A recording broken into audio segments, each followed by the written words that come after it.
These are the men accused by the police of mounting the Salisbury attack. Last September, they were charged with the attempted murder of Sergei Skripal. Russian journalists later established that they were decorated colonels in Russian military intelligence, the GRU. But nobody thinks they did it all on their own, and attention has shifted to a third man, also identified as a GRU officer, but so far uncharged. This one grainy image is the best we have of a man who came to Britain with the name Sergei Fedorov. But now we can reveal much more about who he is and what his role in the Salisbury operation appears to have been.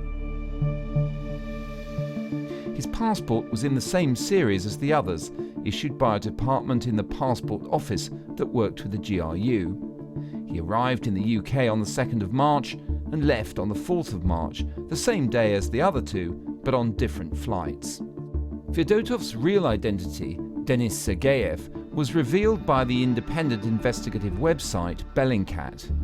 We decided to look not for first name or last name matches, but for the middle name, for the patronymic name and the birthday. And that gave us one match, really only one match in Moscow. And that match that ended up to be Sergei, Denis Vyacheslavovich Sergeyev, had a registered address at the spy academy in Moscow. Sergeyev, like Skripal himself, had been a company commander in the airborne forces. This footage from 1999 recounts an action in the North Caucasus in which he was wounded. Here he tells the story of what happened. Shortly after this, he was transferred to Moscow and the GRU training establishment. Our BBC Russian colleagues discovered he and his wife listed their home address as the GRU Academy. Contacted by phone, Mrs. Sergeyeva described the allegation that her husband was the Salisbury third man as a fairy story.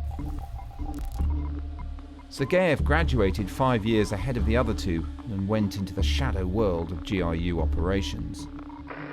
Newsnight can reveal that by the time he came to the UK in 2018, he was a Major General in the service, and that the evidence points to him being the commander of the team suspected of the Salisbury attack. Sergeyev's travels started in Central Asia, also the Balkans, then focused on Western Europe.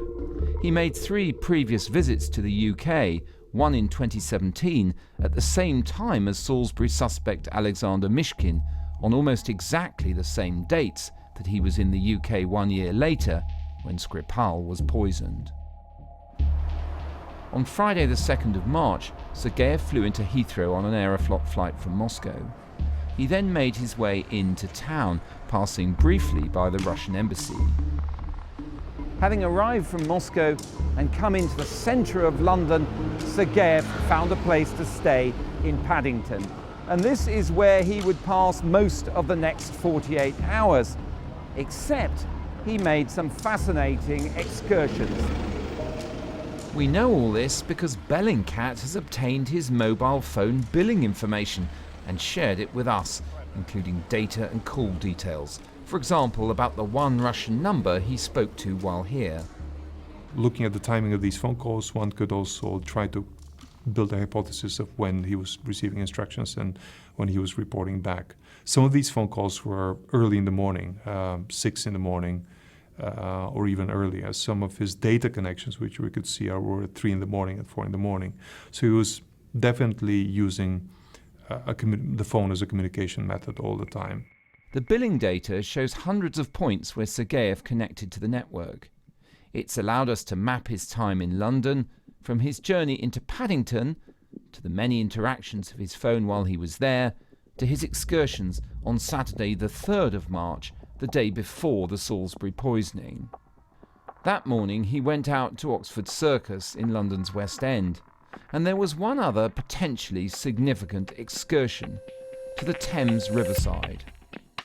On the morning of Saturday the 3rd of March, Sergeyev came down to the Thames embankment and spent some time in this area. And this is just a short walk across the bridge from Waterloo where at about 1:45 that day, the other two set out for Salisbury. That's the moment when the three men were in the right time and space to meet. At other times, Sergeyev might have kept in touch with the other two via encrypted messaging apps like WhatsApp and Viber. Certainly they were installed on his phone. But there's one phone number that called him on the Thames embankment, and indeed he spoke to 11 times during his trip. In fact, it's the only phone number he connected with while in London and on all his other foreign missions. It's a Russian one with very strange characteristics. It's a very unusual number, that's what we can say for sure. It's a number that is issued in breach of Russian law. Under Russian legislation, when you get a pay-as-you-go number, you can keep it unregistered to a name for about a month.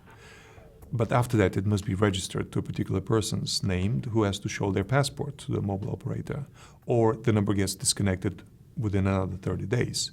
In this case, we've seen that this number has existed and has been used as a contact number for all international operations of Fedorov/Sergeyev for the last 3 years, which means this is a special number.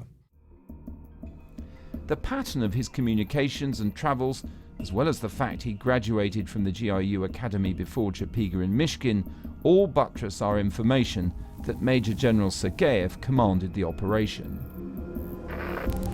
On Sunday morning, Colonels Chapiga and Mishkin set off from their hotel for Salisbury.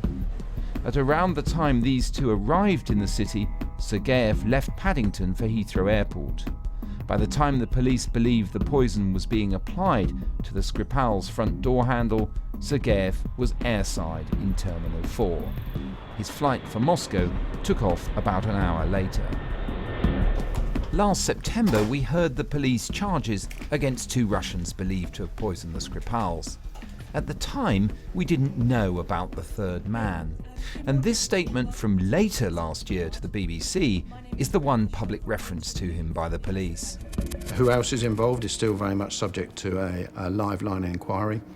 Well, my ambition remains to bring these two individuals and anybody else involved in this attack plot to justice, through the British criminal justice system. I will not give up. In the many months that have passed since we were summoned to Scotland Yard to hear the charges against the two Salisbury suspects, nothing has followed against Sergeyev. Now, you might argue that he had a more arm's-length relationship with whatever was going on. He never went to Salisbury after all. But what we've heard from people involved in investigating it and from the evidence we've seen, it does suggest that he had a command role in the whole Salisbury affair. The Metropolitan Police told Newsnight, "The investigation team continues to pursue a number of lines of inquiry, including identifying any other suspects who may have been involved in carrying out or planning the attack. We are not prepared to discuss further details of what remains an ongoing investigation." But with attempts being made to mend fences with Russia diplomatically, it's unclear when or indeed if the suspected commander of the Salisbury operation will face charges.